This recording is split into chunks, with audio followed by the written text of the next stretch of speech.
It is with great pleasure that I welcome up onto the stage our panel for Retail with Purpose. We are joined today by Deepti Chandranjoyu, the founder of Only Ethical, right here. Please welcome Deepti to the stage. Also joining Deepti, we have Kunal Kapoor, the founder and the CEO of The Luxury Closet. Basma Chairia is the founder of Etika Jewels. Henrik Winter, president of Tigress Restaurant Holding.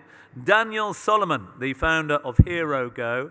Venkat Reddy is the founder of Clipit, and Seneca Cottam is the head of sustainability at the Alshaya Group. So without further ado, please welcome all of our panelists up onto the main stage to take their seats, to take their positions. The moderator for this one is Roops. She will be taking you all the way with this one. So please welcome the editor of Images Retail Me, Rupkatha Baumwick, who will be the moderator for this one, as we try and understand more about responsible retailing and its various nuances. So over to you, Roops, to take this forward.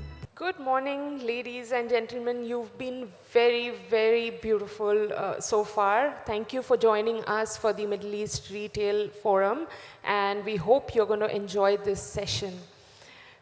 Welcome, panelists. Such a wonderful panel we have here. So, can we have a quick round of introduction from you all? And we'll start with an elevator pitch of sorts. What is your business's purpose for being, and what is that one change that you are trying to inspire with your consumers? Can we start with you, Daniel? Yeah, it's lovely to be here. My name is Daniel Solomon, and I'm the founder of HeroGo. We're MENA's first food tech platform. We reduce the cost of food while we fight food loss and food waste. And obviously, our mission is always to reduce the cost of food, solve the gap between inequality, and make the world a better place. Hi, thanks for having us today. My name is Basma. I'm the founder of Etika Jewels. We are a sustainable and ethical jewelry brand. Thank you. Basma, can I stay with you for a moment? Sure. Could you tell us a little bit more about how Etika is actually inspiring a change in the way consumers shop for jewelry? So we started Etika by the simple idea of offering a gemstone and diamond alternative in the market. So the diamonds that we know today are from the mines, and we need to move a lot of land to get them out. We just found the idea of lab diamonds absolutely genius and innovative, and a great alternative to the people who still want to get diamond and make it part of their everyday outfit without the environmental impact or the ethical impact that comes with it. Good morning, everyone. My name is Venkat Reddy. I'm the founder and acting CEO of Clipit. You put me in the spot. I'm bad with elevator pitch. So Clipit is a digital receipt platform. What we intend and what we are onboarding retailers for is to ditch paper receipts. Because paper receipts, even though they are very humble, they lie in your pocket, they lie in your bag, but they come with crazy carbon footprints.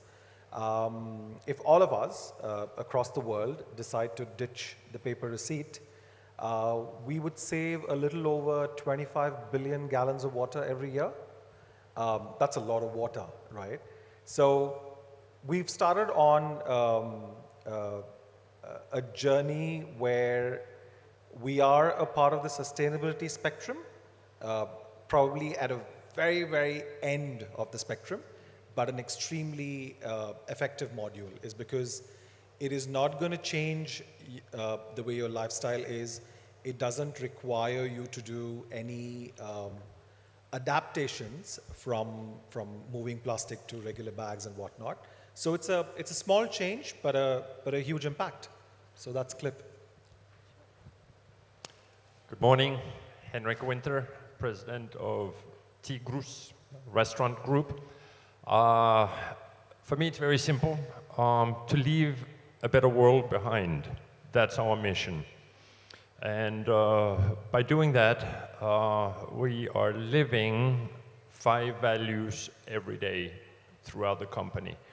And those 5 values actually dictate any and all decisions at all levels, all employees in all units. So having one of the key, well, all of the 5 values are key, but one of them is social responsibility, and hence the name of the company, Tigrus. I've been saving tigers for the last 10 years, and that's how kind of the project started. I'm running restaurants, by the way. That's the business, but how we roll out this business, how we manage the business has absolutely been integrated into what we do in terms of ecology, protecting ecosystem. We're CO2 net zero for 8 years, one of the pioneers in that, surely in the markets that we're working. So we are actually doing everything every day to be an example of how any business, in my opinion, should be run. And if we do all implement similar philosophy or approaches, then in fact we will have a better world ahead. Thank you.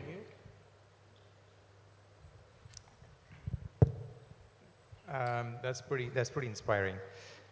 So I'm Kunal. I'm the founder and CEO of the Luxury Closet. It's an online marketplace to buy and sell luxury items like bags, shoes, watches, jewelry.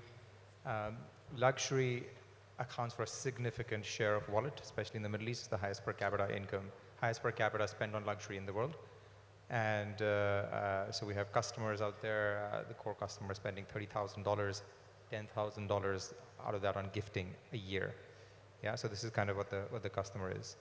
And we give a sustainable choice, so for the sellers to resell their items, and then perhaps they can buy a pre-owned item or a new item, and for the buyers to have an option whether they buy a new item or a pre-owned item. Yeah, and we do it. We make it really, really seamless, because before we came around, I used to work at Louis Vuitton, and I would see people gathering outside the store, you know, trying to get the price right, and then coming into the store and say, can you authenticate this for us? And we would do what we can at that point of time. They would go back and they would exchange money. So that's a pretty, the people are going pretty far to trade the item, and we took the friction out of it, yeah. And for us, we're trying to make the luxury industry accessible and sustainable. Hi, I'm Seneca Cottom, Head of Sustainability for Ashaya Group, and I think for us, our purpose is our customer. We focus on our customer in pretty much everything that we do. And for us, it's about how do we help our customers become more sustainable, and what do? We recognize that our products, our services do create lots of waste, so we try to help our customers mitigate that waste. We provide textile recycling in store, plastic recycling in store, so that our customers have an opportunity to be more sustainable, and we help them learn how to be more sustainable. I just read that 40% reduction in waste management that you managed to achieve across some of your trial stores. Yeah, we had a pilot program at Mall of Emirates with our restaurants, 5 of our restaurants and Starbucks. And we created our own circular economy. So we took the plastic from our stores, and working with our providers, recycling providers, our plastic packaging providers, we were able to decrease in those stores the waste by 40%. And we were able to create packaging for Starbucks that is more than 30% recycled content. So we're hoping to scale that up across all of our stores and in all of our markets. Hello everyone, my name is Deepti. I'm founder of Only Ethical. We are an e-commerce marketplace focusing on exclusively sustainable fashion and lifestyle products. We have over 40 brands on our website today, What does sustainability mean to us? For us, it's really about the product itself, how the product is made, the resources that goes into it, and if it is made in an ethical production line. And also we are focused on the supply side, how green our supply is. We have a couple of initiatives, like we are members of 1% for Planet. We contribute every year 1% of what we earn for a cost. We have also got a partnership with a third party who is calculating and helping us offset our carbon footprints for every package that is delivered. So if you were to visit our website, you will see products that's made from only natural fabrics, organic, recycle, upcycle. We have great concepts going out there. So really the essence of Only Ethical is focusing on three things. That is the people side of fashion lifestyle, planet, of course, and starting from the product. Yeah, so that's about it. Amazing. So moving on with our conversation, it is of course every business's goal to meet the consumer demands, and by that meet what your consumers are asking for through the platform at the right time and at the right pricing. Now, these are ambitions common for all retail businesses. But my question is, what happens if these demands work against the brand's sustainability goals? What happens then? How do you embed your sustainability goals in the company's DNA, which is not just a passing campaign, but actually something that you work in the long term with? Seneca, can I have your views on that, please? It's hard to embed sustainability into every single thing. I think when we try to make every decision reflect sustainability, it becomes overwhelming for the business. What's really important is to identify where you have the most impact, and you try to mitigate those impacts. And you create your strategy, your goals, and your priorities around the things that the changes that you can make and the big changes that you can make. And then it becomes very important to make sure that every single employee understands that strategy, understands those goals, and they're able to relate those goals to what they do on a day-to-day basis. And that's the important part. Every person needs to understand how your sustainability goals impact them on a day-to-day basis and what they can do in their specific role to help achieve those goals. And by doing that, you embed sustainability in the way that people think. Sure. I had a very interesting conversation with you, Henrik, about getting buy-ins and how change making is not such an easy thing to do, but if you have the right buy-ins, how that tends to percolate through the organization. Would you like to say a few words about that? Yes, absolutely. I like to do difficult things, solve difficult issues. Solve the easy problems is not interesting and does not give any competitive advantage, actually, or commercial advantage.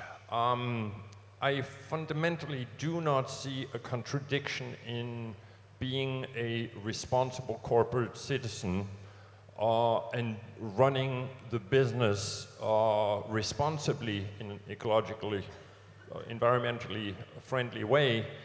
On the other, oppositely, I do see a huge advantage because, first of all, for me, this is a lifestyle.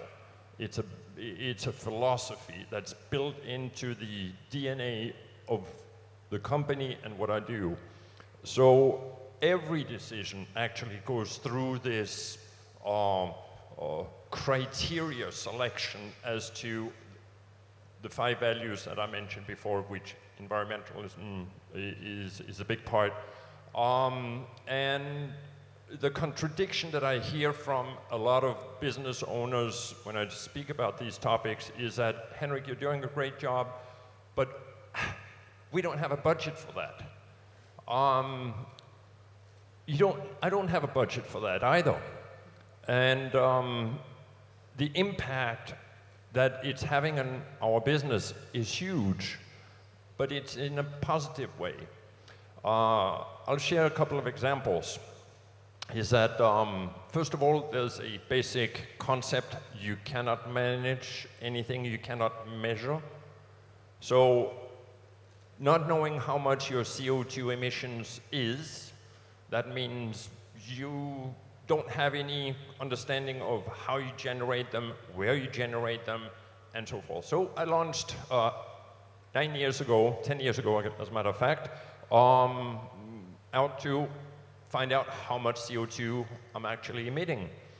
And surprisingly enough, or not surprisingly maybe, is that within 3 years I had reduced my emissions by 43%. Just because now I understood where and how I'm having these emissions. And from a business sense, again, if you reduce your emissions by 43%, that basically means that you have reduced your expenses on utilities, for example, by 43%. And that's good for business. So it's this concept of about being a responsible citizen, being expensive is not correct.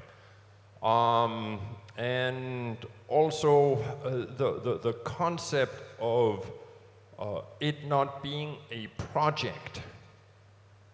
It is not a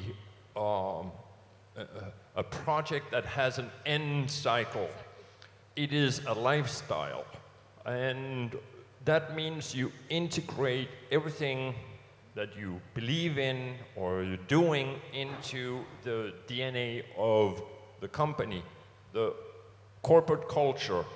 And again, just speaking about one of the huge benefits is that due to these programs or this philosophy that I'm actually living, we have 47% less staff turnover than my competitors.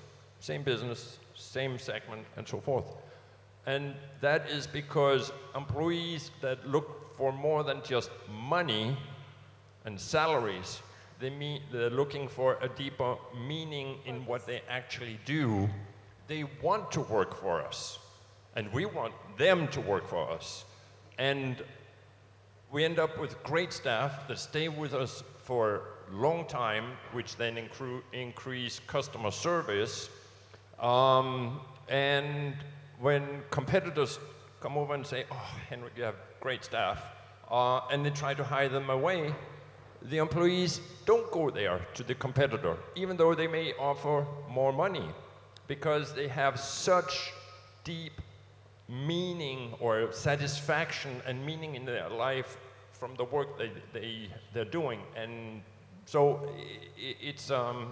I can speak a long time on it. We have limited time, but it's amazing, and I therefore encourage every business, no matter the field of activity, to actually adopt something similar.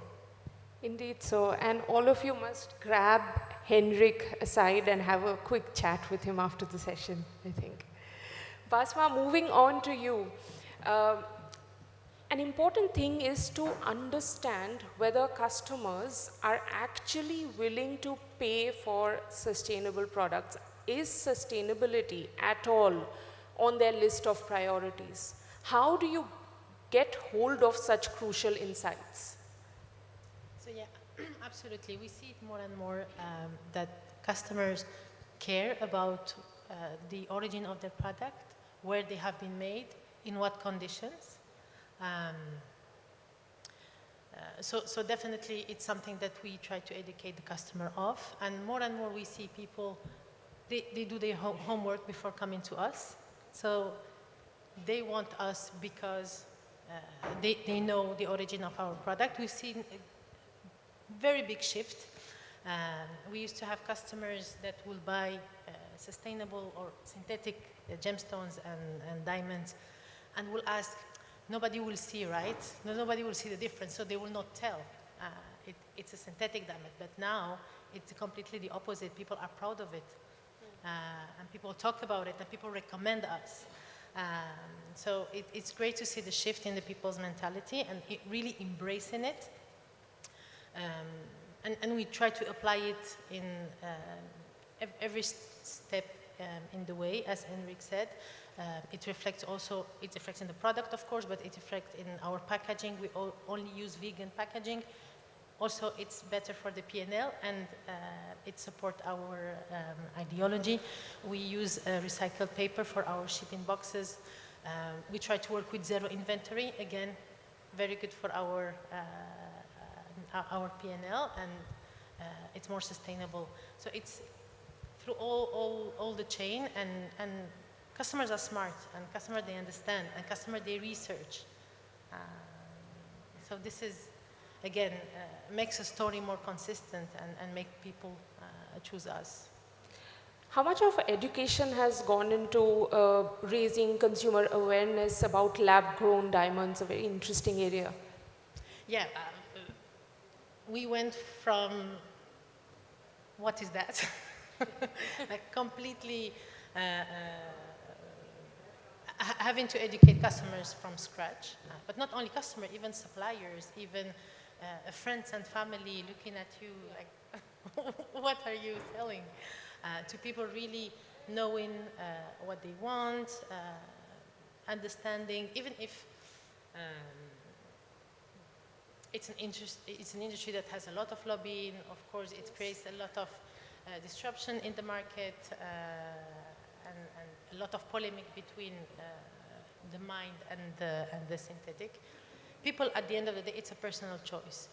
And people, they understand, they read, and it's the personal decision.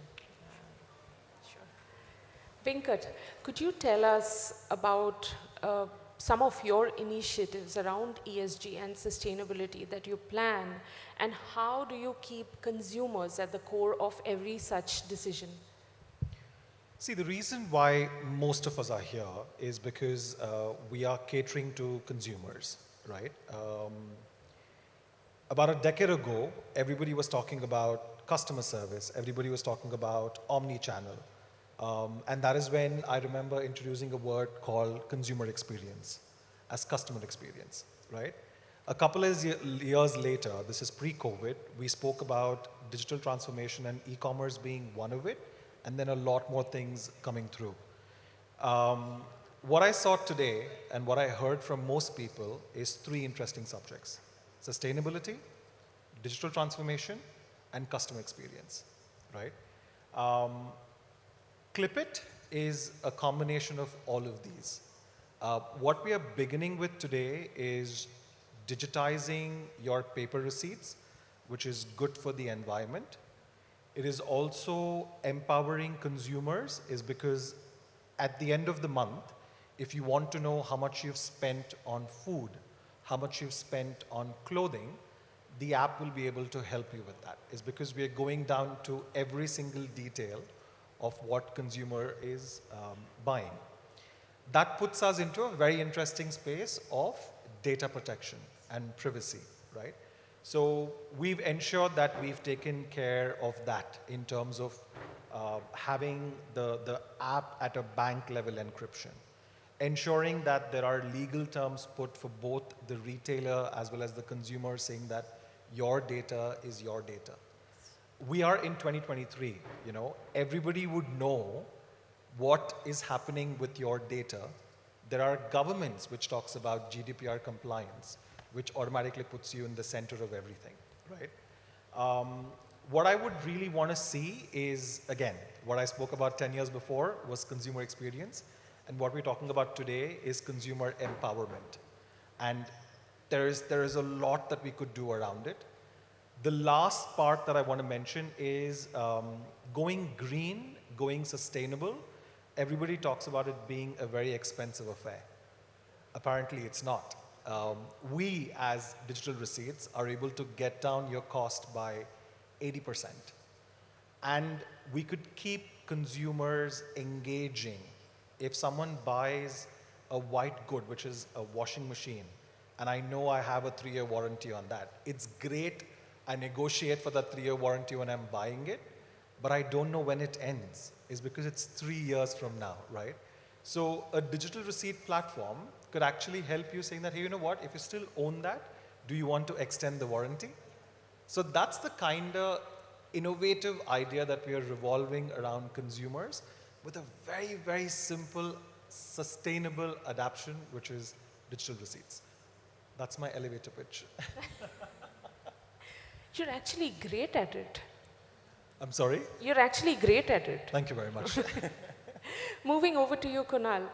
I'm sure you know and you've heard about this data for far longer than I have. 11 million textile ending up in landfill and only 1% being recycled. You've been quite the first mover in the pre-loved space. How have you seen consumer buying behavior evolve that directly ties into circularity?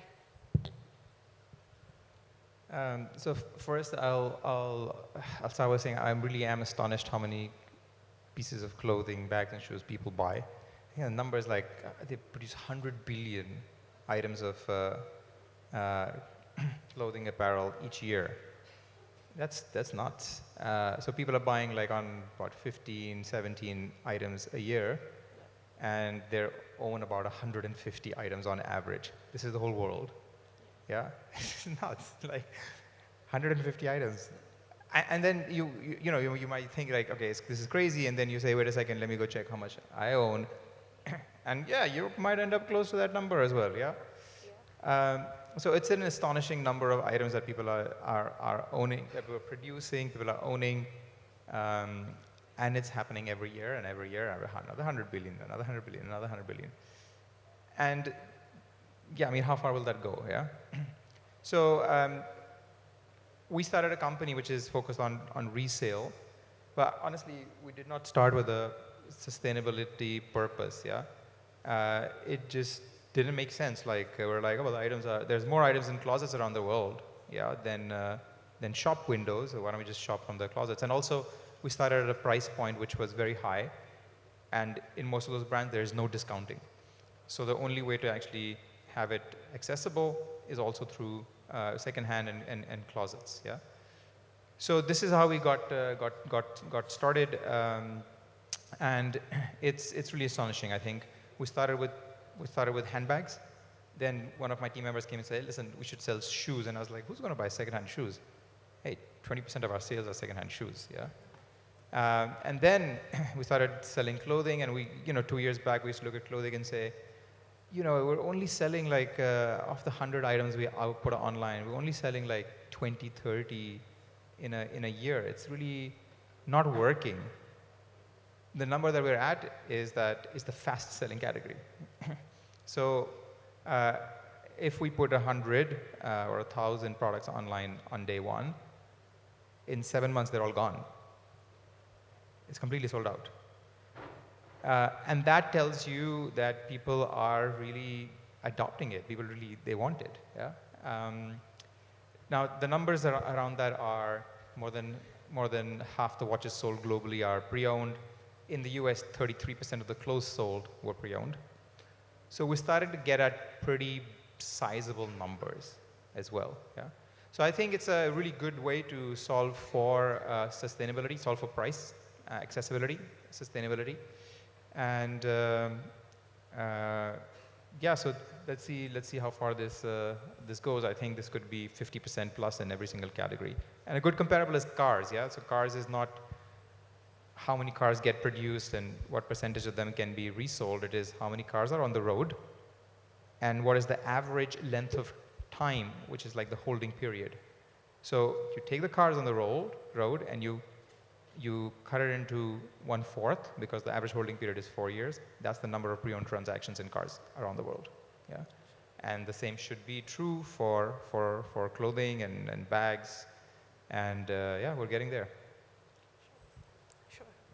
Staying with fashion retail, Deepti, could you tell us what do you do as a brand, as an ethical brand, even when nobody is watching? So, I mean, we try to tell everything what we are doing, because I feel when it comes to sustainable fashion, there's so much awareness that is still required. And that is happening only if people like us who are in the business of sustainable fashion is telling it to everyone what we are doing, you know, like what does our production unit looks like, what our workers looks like, what's their lifestyle, how a particular dress is made. Like this pants is made in a unit back in India, which is powered by solar panels. So when we say these kind of stories to the customers, people are more excited about the product itself, the process and things like that. So I honestly believe if you have a sustainable mission, please share it with everyone, because the awareness is really required. It's like, you know about greenwashing and things.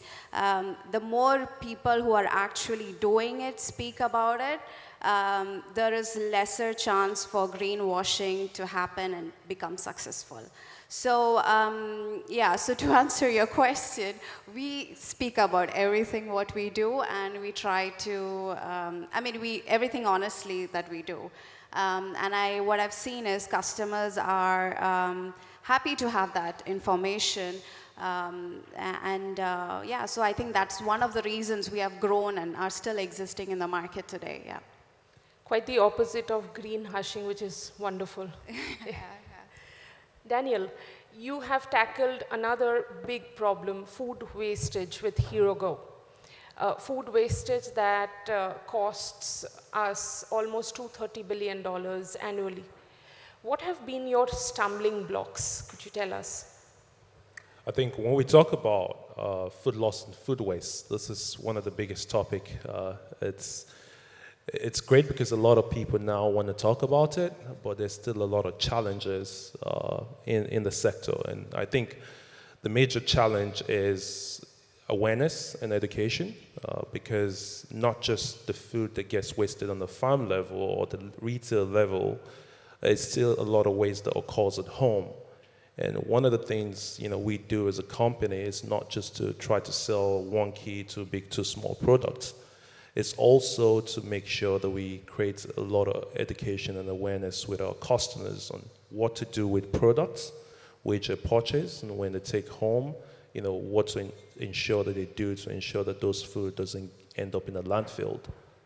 And this is making it relatable to the audience, and also trying to provide them with the right information that, food waste that gets wasted is not just, it's just food in the bin, but it's also carbon, it's also water. It takes 70 liters of water to grow one apple. So when you start putting that into context, I think, people start relating to it. And as the journey continues, I think it's very important that we continue to spread awareness and education to really reduce the challenge of food waste, which is a top, challenge that, the sector currently faces. Sure. I have a lot of questions, but we are running out of time, so I will do another elevator pitch. This session is turning out to be elevator pitches. Looking ahead towards the turn of the decade, if there's one priority that you're looking at when you are, planning your sustainability roadmap, what would that be, and what is that one mistake that you will consciously avoid? Can we start with you, Deepti, this time? So for me, it starts from the product, what you are trying to sell.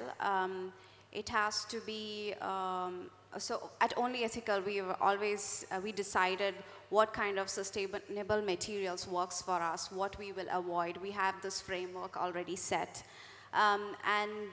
We have learned during the last 4 years what is sustainable in our process and what is not. And we have tried to repair it step by step.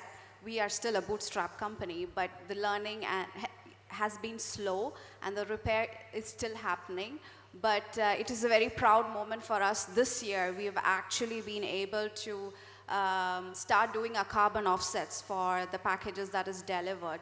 So product, process, and also always keep the people and planet in mind, because when you take care of all the 4 things, the bottom line automatically works. Because I just came across a data by McKinsey recently that they did a survey among the audience in the world, specifically in GCC. People are looking for purpose-driven, healthy, conscious companies, brands. So the audience is already there, and they're also willing to pay more. 75% of the audience, they're willing to pay more for these kind of products and services. So the audience is there. It's just for us as businesses to make a choice. Are we ready to make that an effort? Have that framework within the business, considering all these factors, that is people, product, planet, process, and deliver accordingly. I'm sorry, I missed the last part of your question. What is that one mistake that you'll consciously avoid making? Yes, I think it would be greenwashing, at least in our field. We come across, we get contacted by brands very often trying to get collaborated with our business. And we have honestly made a mistake of working with 1 or 2 brands who were not ethical. But as soon as we identified these things, we were ready to separate. What the learning from that was to help our to kind of reassess our process and make it more, strict or more defined. And also, we also take a long time to onboard a brand with us because there's a lot of checkpoints that the brands have to go through.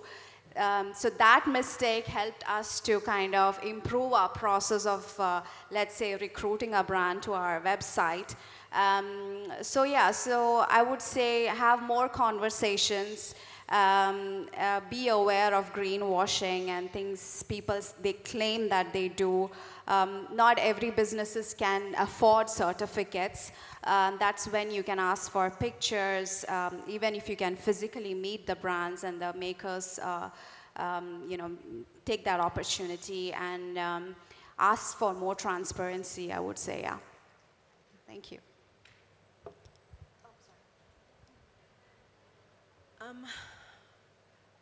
So our priority is waste because, as I said before, waste is what we make.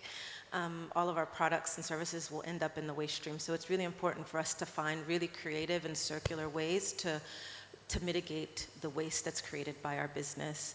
So investing in technology, new technology. We mentioned before the pilot that we did. So we worked with a technology company to create connected recycling. So we tracked every step of the way where the waste was going so that we are more clear on where it is and we can certify the end product is made from recycled material. Investing in more products that, interesting or innovative materials that are compostable, recyclable, that create less impact on the planet. So really focusing on waste and being very innovative and creating our own circular economies and using our waste to benefit the bottom line. And I think the mistake that we've made that we don't want to repeat is, we talked a little bit about, you mentioned green hushing. I think one of the things that being part of a family business is that we've been very quiet about a lot of the things that we've been doing, and we've been doing loads and loads of really cool, interesting things. And I think going forward, it's important for us to share that because we are in a place where sustainability is new. A lot of the technologies that we're looking at and bringing into this part of the world are new.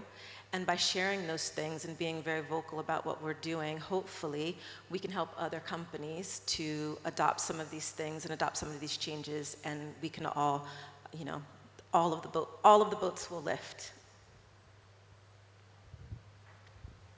So what we'd like to do is more education. I don't think we measure and tell enough about the impact. And the number on top of my head is like, so in a year, in 1 years of sales that we do, we're cutting out roughly 6 million kilos of carbon dioxide and 120 million liters of water. Yeah, so that's approximately 1 year of sales from the luxury closet is offsetting. Yeah, So we don't talk about it, right? So education is important because the more customers hear about numbers like these, the more they will be compelled to shop pre-owned rather than buying new, and also selling from their closet, because that adds to the circular economy. You can buy new items, but just sell yours so that somebody else can buy that item. And the mistake is greenwashing, because I definitely hate to be is, I go to the supermarket and I see these products. Everything looks green now. All the packaging is green. And then you look at it and you're like, why is this green in color? Oh, it's 67% organic and 33% poisonous.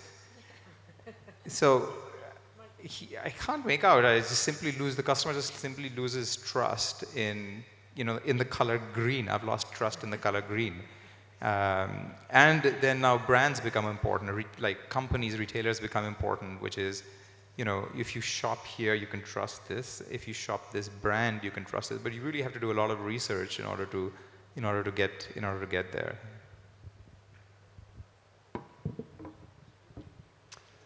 I would say one of the biggest mistakes I would caution against is, again, treating it like a project. Make it part of your journey, your mission, life mission, business mission. Example, and it's not a project or a process that works by checklist. Many examples, the markets where I work, when I started out on this journey again, there was no craft paper. Okay? So that was 10 years ago. I wanted craft napkins. They were not available. So I started pushing supply chain to find it. Only imported was available. I said, we go with it anyway, matter of principle. And then within a year, we had prompted a local company to start craft production of paper napkins. So it's just an example of how, by doing good ourselves, our intent, we also convey that and prompt our supply chain and our partners to also address it. Another example is that bringing water from Italy, for example, France or other places all around the world, being transported thousands of kilometers by truck, unloaded and delivered into the restaurant, is ridiculous. Just ridiculous. Now, there are some consumers that want it, so we're trying to find a balance here. So what I did, I went to our beverage importer. I say, we're ready to go, but you must compensate the CO2 for the transportation. And they looked at me with big eyes and said, oh, we cannot do that. I said, well, then we want, and we're a big consumer in those markets of water, so it got them start thinking about that issue. And now they're compensating the CO2 for the transportation of the water that they bring in. Now, I don't promote imported water at all. I would rather not work with it at all. So 92% of the water we sell in the restaurants is locally bottled. But again, even for the last 8%, you drive change through your partners and your suppliers by helping them or forcing them to think about business in a different way. Okay, I'm going to kind of break this down to 3 different parts. First thing is, listen to your consumers. Even being a startup, we invested in a YouGov survey to ask consumers, are you, in the horizon of receiving digital receipts? And we got a staggering 70% response saying that we want digital receipts, and not in the form of emails, because it's not that convenient. Plus, we also got an additional survey done where we asked them, do you look up to brands who do sustainable initiatives, who talk about it? and there was a staggering 80% where people said that they would love to see brands doing something around the sustainability space. That's the first part. Second part is in terms of the failures that we want to learn from, and what I also want everybody else to look at is don't come to conclusions, ask more questions. We face that on a daily basis in terms of, oh, you're a data mining company. You know, that's exactly what everyone tells us. And we tell them saying that, you know what, rather than coming to a conclusion, ask us what are we doing with that data, right? And the third thing is, I know everybody is probably driven cars, taxis today. If there is one thing that you can action on, which can impact the environment, is plant a tree. What we've done, and everybody can actually just walk out and you'll find a counter called Clip It. All you have to do is just get this badge and we'll plant a tree on your behalf. So we've tied up with an organization called One Tree Planted, and we want to plant as many trees as possible in South America and Africa. So it's not just good for the environment, but these are fruit-bearing trees, which helps local economies. Lovely. So, I can see my conference producer getting very angry with me. Okay, I'll be very quick. So from our side, the first thing is, no matter how small you are, you can always make an impact. Don't think because you're too small, it's not going to make any change, because even if you're small, your customer is going to support you and it's going to help you grow. The second part is, don't compare yourself with your competitors, with other industries. Compare yourself with who you were yesterday and just try to be a little bit better every day. And last one, just collaborate with people that are aligned with your values. In a world where a lot of people go to bed without food, we still waste a lot of food. And food waste is a major greenhouse gas emitter. So as a company, one of the things that we worry about is the why. Why did we start what we're doing? And it should be part of our DNA. And no matter how we're growing, we want to increase the gap between unaffordability of food, making the world better. And this is why we say save food, save money, and save the planet. Thank you. Thank you so much, panelists. Thank you so much, audience.